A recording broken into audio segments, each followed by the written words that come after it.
예, 안녕하십니까. 강주혁입니다. 자세를 조금 뒤로 갈까요? 얼굴이 너무, 저번에 보니까 어떤 분이 마이크를 가까이 하면 더 좋겠다, 이렇게 얘기도 하셨는데, 마이크를 하나 샀어요. 그쵸? 마이크를 하나 샀는데, 아이고, 이런 마이크를 하나 샀습니다. 그래서, 여기에다 달고 하면 좀 좋지 않을까, 뭐 이렇게 생각을 했는데, 제가 잘 할 줄 몰라서 그런 건지, 아니면 제가 지금 노트 에이스로 이걸 녹화를 하고 있는데요. 이 스마트폰이 안 좋아서 그런 건지 뭘 다르게 설정을 해야 되는 건지 마이크를 꽂아봤는데 마이크 음성이 그렇게 커지는 것 같지는 않더라고요. 주식 말고는 아무것도 모르는 바보 강주입니다. 나중에 아시는 분이 있으면 이거 꼭 다른 마이크를 사야 되나? 뭐 그런 고민도 좀 합니다. 어쨌든 오늘은 제가 한국경제TV에 방송이 있는 날인데요. 오늘 방송에서 얘기할 종목군들 아마 이상하게 제 시간은 많지가 않더라고요. 많지가 않아서 두 종목 언급해 드리도록 하겠습니다. 근데 하나 이제 여러분들이 생각을 하셔야 되는 게 주식 투자를 처음 하시는 분들 같은 경우에는 이런 생각들을 굉장히 많이 하세요. 야, 좋은 종목 사가지고 그냥 들고만 있으면 수익이 나겠다, 이렇게. 큰일 납니다. 큰일 나요. 이게 사실은 이제 여러분들이 단기 투자, 그러니까 소위 말해서 이제 단기 투자라고 하는 것은 이전에도 제가 영상에서 녹화는 해놨습니다만은 단기 투자는 사람들의 심리를 이용을 해서 투자하는 겁니다. 그러니까 예를 들어서 이럴 때가 있죠. 뭐 예를 들어서 이게 이해가 되나? 제네시스라는 차가 있고 벤츠라는 차가 있습니다. 두 대를 좀 비교를 해보면 제네시스하고 벤츠하고의 가격 차이가 조금 나죠. 벤츠가 조금 비싸기도 아니고 하고 옵션을 풀로 달면은 뭐 일단 같은 급에서는 가격이 이제 비교가 안 되죠. 그러니까 소위 말해서 이제 차량 크기로 보면은 벤츠 S 시리즈가 거의 제네시스의 90 정도 될 것 같은데 가격은 뭐 어마무시하게 차이가 납니다. 그죠? 어마무시할 정도인가? 근데 가만히 보면은 사람들이 제네시스를 안 타고 벤츠를 많이 타요. 편의시설이라든지 하는 부분을 생각을 해보면 제네시스가 더 많이 팔릴만도 한데 왜 벤츠나 BMW를 더 많이 탈까? 심리적인 요인들도 있죠. 소위 말해서 우리가 그 제네시스 타는 것보다는 차라리 벤츠라든지 BMW를 타는 게 약간 이제 뽐새라 그럴까요? 뭐 조금 스타일도 조금 살아 보이고, 그렇죠? 뭔가 조금 더 성공한 듯한, 뭐 아니면 좀 샤프해 보이고, 뭐 하는 부분 때문이다, 이렇게 생각을 해본다면 차량을 비교를 해보면 저는 차는 잘 모르겠습니다만은 제가 타본 결과로는 승차감이나 이런 건 제네시스가 더 나은 것 같기도 하거든요. 그리고 이제 우리나라에서 뭔가 이제 수리를 맡긴다든지 뭐 이런 거 해봐도 제네시스는 제네시스를 따로 받잖아요. 다른 자동차, 다른 현대차하고는 조금 다르게. 그럼에도 불구하고 사람들은 벤츠를 타죠. 더 많이 타는 것 같아요. 그렇죠? 리스를 이용하든. 왜 제가 갑자기 이 말씀 드리냐 하면 종목이 뭔가 실적이 좋고 성장성이 좋고 뭐 하더라도 단순히 이제 단순 비교로 성장성이라든지 하는 부분을 단순 비교로 해가지고 야, 얘가 더 좋아 라고 했는데 그 종목보다 그냥 객관적으로 조금 더 안 좋은 종목이 더 세게 붙는 경우도 있습니다. 왜 그러냐 하면 아까 얘기했는 것처럼 여러 가지 이제 자동차를 선택할 때처럼 심리적인 요인이 여기에 들어가기 때문이죠. 그래서 오늘 보통 우리가 한국경제TV에서 이제 출연해서 여러분들한테 여러 종목을 말씀을 드리는데 이들 종목군들은 그러한 단기적으로 봤을 때 심리적으로 조금 더 이제 매수가 유입될 가능성이 높지 않을까라고 하는 생각에 일단 말씀을 해드리는 겁니다. 그러면 실질적으로 그 종목에 매수세가 붙는다든지 하는 부분을 체크하는 것은 조금 또 다른 얘기가 좀 됩니다. 그래서 제가 이제 우리 여러분들이 서점 가보시면 잭 슈웨거라는 사람이 있는데요. 저는 그 사람 책 굉장히 좋아하긴 합니다.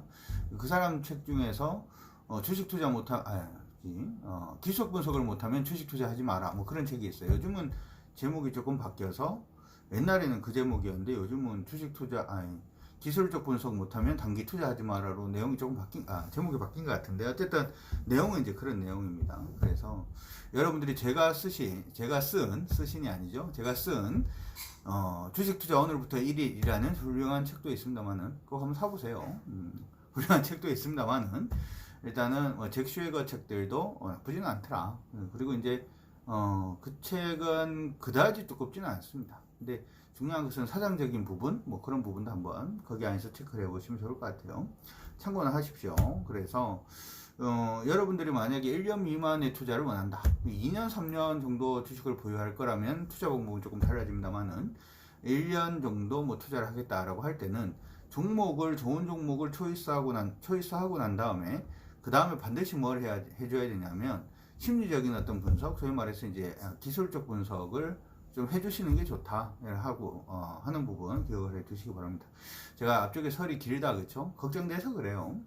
좋은 종목이 안 가는 경우도 있고 좋은 종목이 손실을 주는 경우도 있는데 그럴 때 사실은 내가 어떻게 이 주식에 대해서 대응을 해야 되는지 여러분들이 답을 내지 못하면 정말 힘들어질 수가 있어서 미리 좀 언급을 드립니다. 저는 지금 2020년 투자 부분에 있어서 뭐 여러 부분을 언급을 해드렸습니다만은 일단 전기차라든지 ESS는 무조건 가능성이 있지 않을까라고 생각을 해요. ESS라고 하면은 여러분들 재작년 하반기부터였나요? 불이 너무 많이 나가지고 ESS에 불이 너무 많이 나서 뭐 정밀 조사도 들어가고 하는 부분 아마 여러분들이 얘기 들어보셨을 거예요. 그래서 이 ESS가 뭐냐면 에너지 저장 장치거든요. 그러니까 에너지 저장 장치가 뭐냐면 태양광 발전이라든지 풍력 발전을 하면 태양광 발전은 해가 이렇게 떠 있을 때만 전기를 만들 수 있어요. 그렇죠? 그러면 해가 없으면 밤에는 어떡하냐? 그렇죠? 낮에 만들었던 전기를 구름 끼면 어떡하냐? 비 오면 어떡하냐? 뭐 이런 걱정을 할 수가 있는데 이게 이제 그 에너지 저장 장치는 뭐냐면 태양광 발전소에서 이제 전기를 만들면 먼저 이제 ESS라고 하는 에너지 저장 장치 여기 저장을 해 놓는 거예요. 전기를 저장을 해 놨다가 비가 오든 밤이 되든 이 전기를 뽑아 쓸 수 있게끔 에너지를 저장하는 장치를 ESS라고 합니다. 풍력도 역시 마찬가지죠. 바람 불면 전기 만들다가 바람이 한 점 없는 좋은 날씨네 전기를 못 만듭니다. 그러면 풍력으로 돌아가는데도 난리가 나죠. 그래서 그렇게 하는 게 아니라 풍력으로 이게 전기가 만들어진 걸 먼저 어디에 저장을 해? ESS에다가 저장을 해요. 그래서 ESS 부분이 나중에 바람이 불지 않더라도 여기서 이제 전기를 이제 쓸 수 있게끔 해주는 거죠.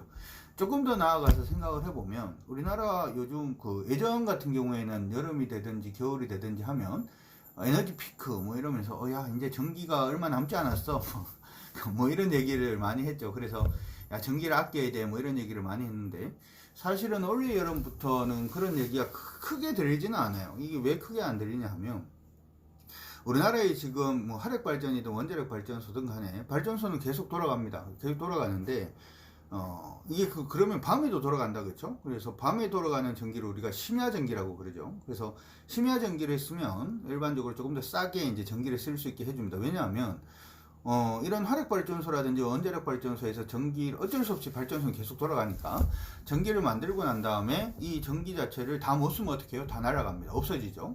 그래서 정부에서 뭘 했냐 하면 이 ESS 더미를 만들었어요. 이걸 모아놓은 거죠. 그래서 화력 발전이 밤에 돌아가면서 만들어 놓은 전기를 어떻게 낮에 이 부분을 이제 저장을 해놨다가 낮에서 이제 전기가 많이 필요할 때 되면 화력 발전소라든지 아니면 원자력 발전소에서 전기도 쏘고 ESS 더미에도 전기를 쏘는 형태가 되는 거죠. 그러면 발전소가 많지 않더라도 발전소가 더 있는 듯한 그런 효과를 누릴 수가 있습니다.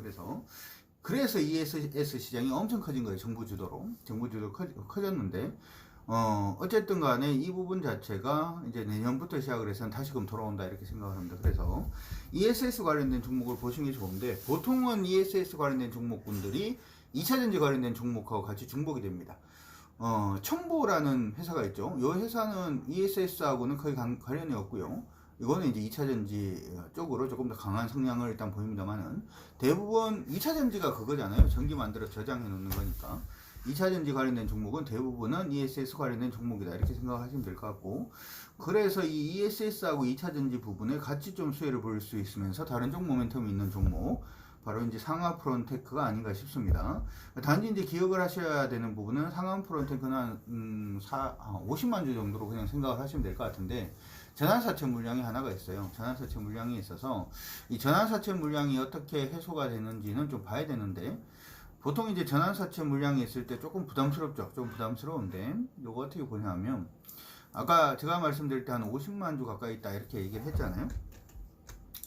이거 보는 것도 여러분들 배우셔야 돼요. 단순히 시장 안에서 종목이 이 종목이 좋아요 라고 해서 이게 될 문제는 아니에요.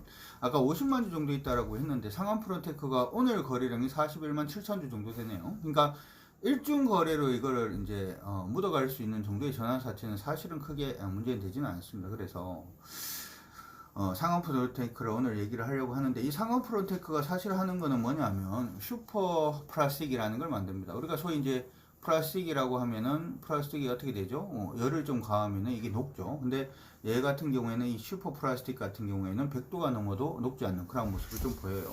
그래서 어디다 많이 쓰냐 하면 2차전지 부분의 캡 부분, ESS라든지 2차전지 부분의 캡 부분에 좀 많이 사용을 합니다. 그리고 사실 이제 그 유럽 같은 경우에는 이 2차전지 시장, 소위 말해 전기차 시장이 올해부터 시작해서 이제 본격 개화를 하죠. 그렇기 때문에 이 부분에 좀 수혜를 받을 수 있지 않을까 이렇게 생각이 들고요. 이게 그 하나 더 말씀해 드리면 상하프론테크라는 회사가 사실은 2차전지를 공급하는 회사는 아니고, 요 2차전지 부분의 캡 부분을 누구한테 공급을 하냐 하면 삼성 SDI한테 공급을 합니다. 그래서 삼성 SDI 부분의 실적이 좋아지면 상하프로테크의 2차전지 부분이 실적이 좋아진다, 이렇게 생각을 하시면 좋을 것 같고, 최근에 이제 원래 이제 2차전지 관련된 부품은 어디서 이제 만들었냐 하면 중국 서안에서 만들었거든요. 근데 최근 들어서 헝가리 부품 공장을 만들려고 지금 법인 설립 부분을 한다든지 하는 부분에 좀 발빠르게 움직이고 있는 모습이 보여요. 그러면 이 부분은 뭘 노리는 거죠? 유럽 시장을 노리는 겁니다. 그래서 일단 2차전지 부분도 일단 괜찮고, ESS 관련돼서도 수혜를 좀 받을 가능성이 있기 때문에 한번 좀 봐야 되지 않을까 이렇게 생각이 들고요. 오늘 부분에 일단은 추세가 좀 잡혔어요. 이제 이 추세가 유지될 수 있는지 내일부터 좀 봐야 됩니다만은 단기적으로 조금 기대를 해볼 수 있지 않을까 생각이 드니까 참고를 해두시면 좋을 것 같고요. 제가 내일 한국경제TV 와우넷에서 공개방송을 진행을 합니다. 필요하신 분들은 오셔가지고 보셔도 좋을 것 같습니다. 두 번째로 이제 장기로 보는 종목은 일단 만도를 선택을 했습니다.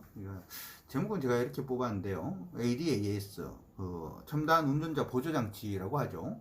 이 부분에 특허가 가장 많은 기업은 하면 보통 이제 생각나는 게 현대차 쪽에 현대모비스가 가장 많은 특허를 가지고 있는 게 아닌가 이렇게 생각을 많이 하는데, 사실은 만도가 특허가 더 많습니다. 그래서 얼마 전에 뉴스가 하나 떴는 걸 보니까 이제 지자체의 소위 말해 자율주행 버스라든지 하는 부분 운행에 대해서 우리나라 정부에서 이제 허가를 해주겠다 뭐 이런 얘기들이 있는 것 같아요.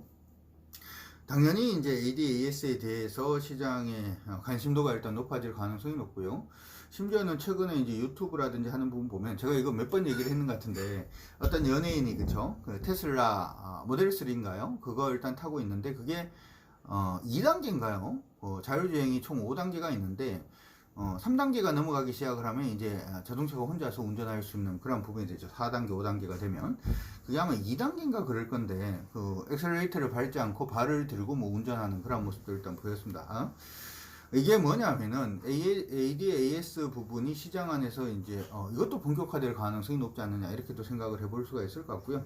그러면 이쪽에 일단 특허가 많은 만도 같은 경우에 좀 좋을 것 같고, 단지 이제 최근에 이제 만도 주가를 보면 만도가 많이 못 올랐어요. 못 올랐던 이유가 원래는 중국 쪽 매출이 굉장히 중요한 회사입니다. 그래서 중국의 공장도 한 6군데 정도 되는데 여기 지금 한 군데 정도를 지금 줄이려고 노력을 하고 있어요. 소위 말해서 구조조정하는 건데 합리화 방안 뭐 이렇게 내서 고정비를 좀 줄이려고 하고 있고, 그리고 아까 얘기를 했는 것처럼 이게 지금 ADAS 관련해서는 중국 쪽 매출이 그래도 이제 하반기부터 시작해 좀 본격화될 가능성이 높다 이렇게 얘기를 하고 있고, 그 다음에 ADAS 관련해서 우리가 ADAS라고 하는 거는 차선 이탈 방지 뭐 이런 거 하는 건데, 차선 이탈 방지를 하려면 이게 차선을 이탈하는지 안 하는지를 봐야 되잖아요.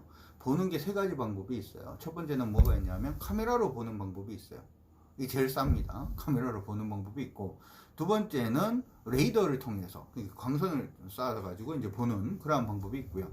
세 번째가 이제 라이더라고 해서 전파를 쏘는 방법이 있는데, 이 중에서 가장 싼 게 이제 카메라로 이제 보는 거죠. 문제는 이제 카메라 같은 경우에는 카메라 렌즈가 좀 많이 더럽다든지 비가 옥수같이 온다든지 하면 카메라가 그 부분을 인식하기가 차선이라든지 하는 부분 인식이 좀 어려워질 수 있죠. 그래서 값은 싸야지만은 약간 좀 그런데 어쨌든 지금 만도 같은 경우에는 요 전기트럭, 미국의 전기트럭 업체에 이제 카메라 납품을 올해 이제 시작할 것으로 보입니다. 그래서 작년에 실적이 좀 안 좋았죠. 왜 안 좋았냐 하면은 중국 쪽 매출이 안 좋아서. 근데 올해 같은 경우에는 구조조정 일단 해서 이 부분에 일단 비용 지출 자체가 일단 좀 줄어드니까 작년에 실적이 안 좋았던 부분에 기저효과가 조금 있을 수 있고요. 기저효과라고 하는 것은 뭐냐면 작년에 실적이 너무 안 좋으니까 올해는 실적이 어느 정도만 나와도 실적이 되게 잘 나오는 것처럼 보이는 그러한 효과 자체를 우리가 기저효과라고 얘기를 하는데, 어쨌든 구조조정도 일정 부분 있고요. 그리고